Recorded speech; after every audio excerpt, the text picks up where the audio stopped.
Okay, it's me, Matt. I'm here in Vegas, always in Vegas, stuck in Vegas.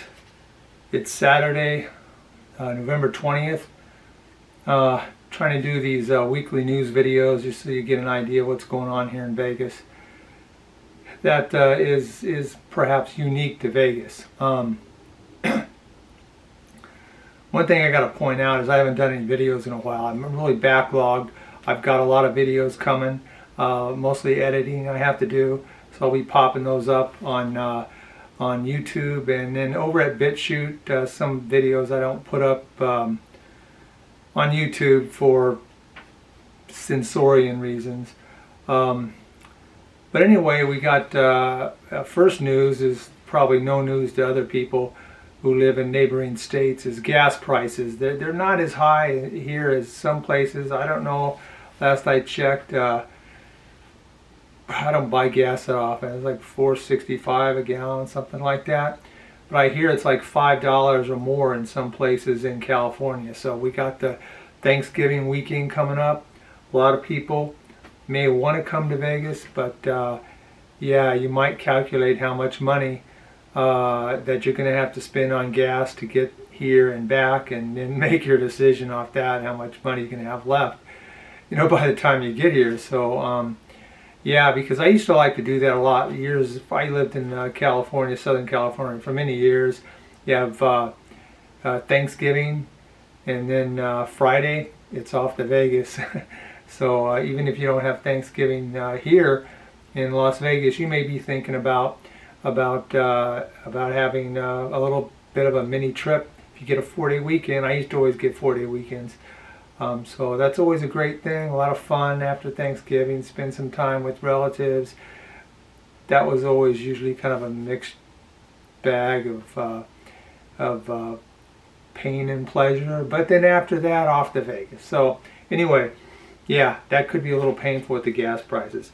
Nothing Vegas can do to help you out with that, but maybe there'll be less people coming here, and you can get some good deals on a hotel room. Anyways, I wrote down notes. You have to forgive me, I have to put on my reading glasses to see anything.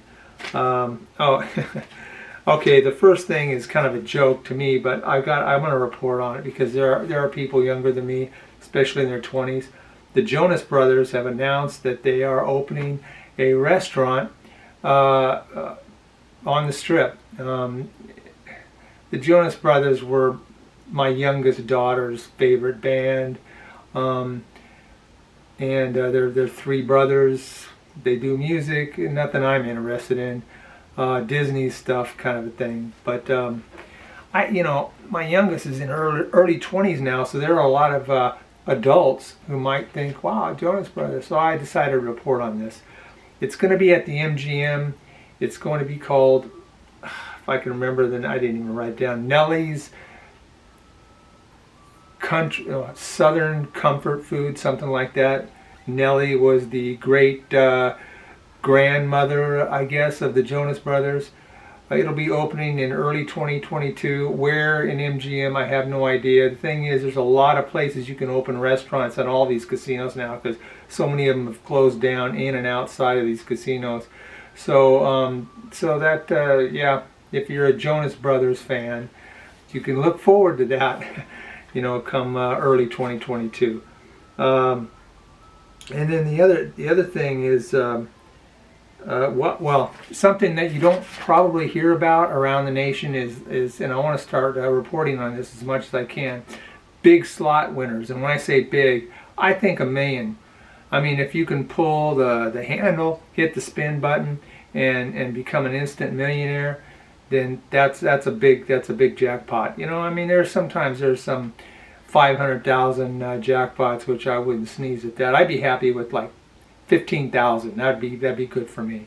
But yeah, these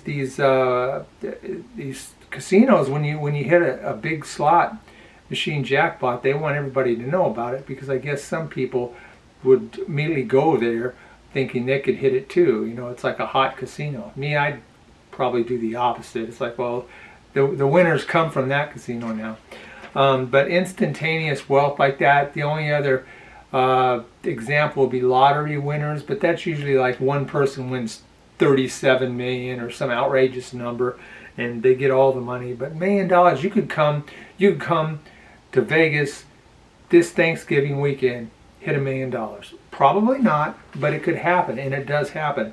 And yeah, I wanted to report specifically. There were 4 this last week that were over $1 million. Treasure Island on a Buffalo Gold Progressive. Now, there's a lot of Buffalo Gold machines. This obviously was Progressive.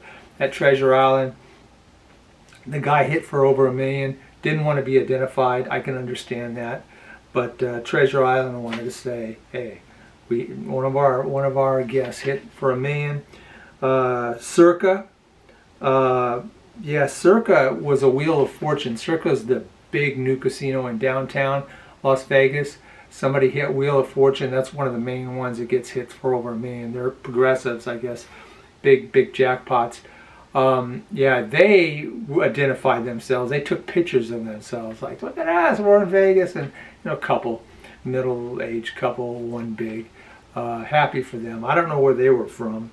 The other was, those were over the weekend, this last Saturday, Sunday. I think it was Sunday. I don't know if I wrote down Sunday here. It didn't really matter. There was a man from Washington who hit a $1 million jackpot at Harrah's, which is Harrah's. That's next to where I eat Panda.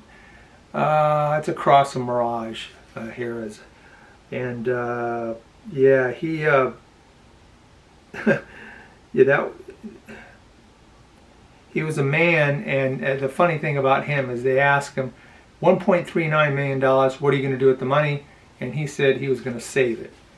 So, okay, good for him. I guess he doesn't want people saying, hey, spend it here. Oh, I'm just going to save it.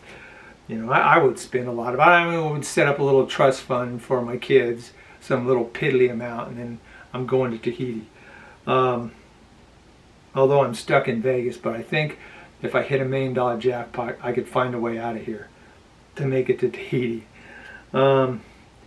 And then this last Tuesday at Main Street Station, that's downtown across from California on Main Street. Been closed for a long time. It's open now. They even got a buffet open there, Boyd Property. Yeah, a man hit for $1 million jackpot down there. Let's see if they said that was on Tuesday, and yeah, they didn't say how much over $1 million, but it was $1 million. I think it was a Wheel of Fortune. So yeah, we had in Saturday, Sunday, Monday, Tuesday, in a 4-day span, we had 4 people who I gotta believe were instant millionaires. I doubt they were millionaires when they started playing the machines. So you can dream a little dream, not with the lottery, but with the slot machines here in Vegas. Also, I don't know, I guess it's sad news in a way, because I'm single.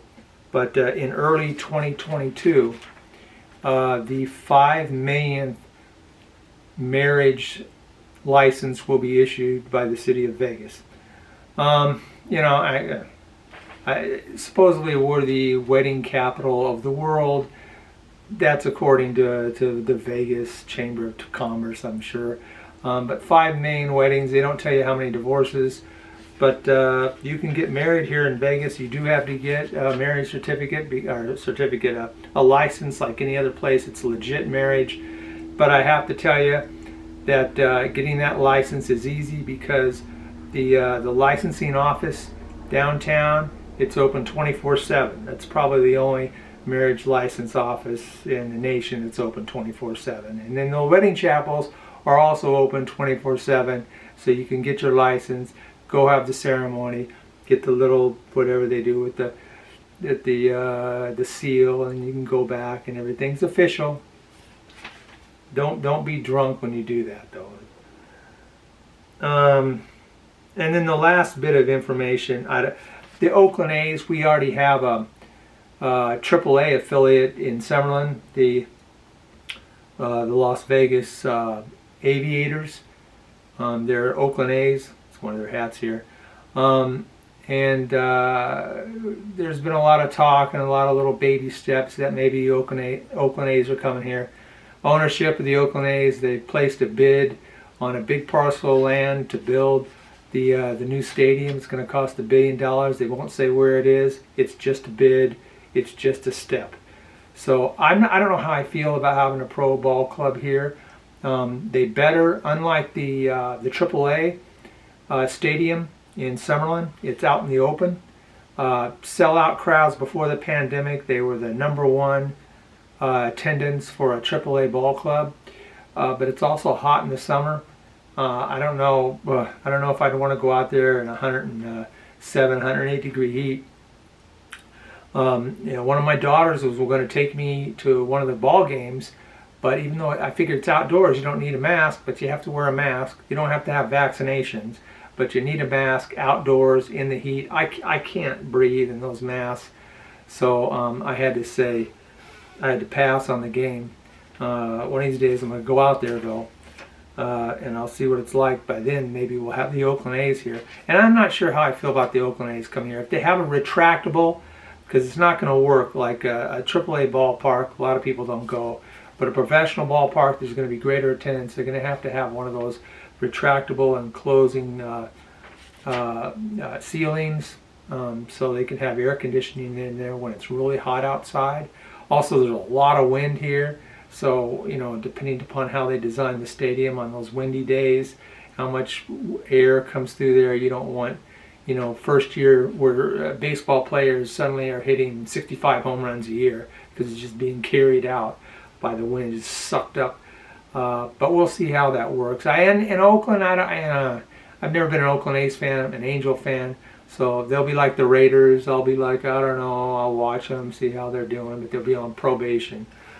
We'll see. We'll see though how it works out though. This whole valley is getting huge though, with sports teams now and a lot of money and a lot of population growth, a lot of real estate prices going sky high. People moving here, especially from California, because they don't want to live there anymore, and that makes it more difficult. A lot of pressure on people renting here with rents going up now.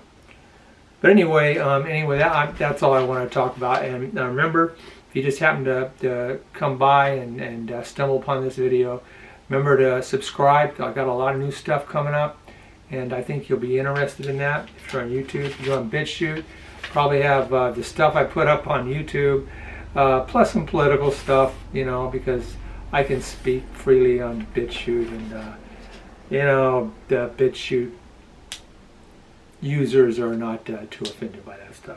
Anyway, I'm out of here. I'll come back with some new videos quick. I'll see you then.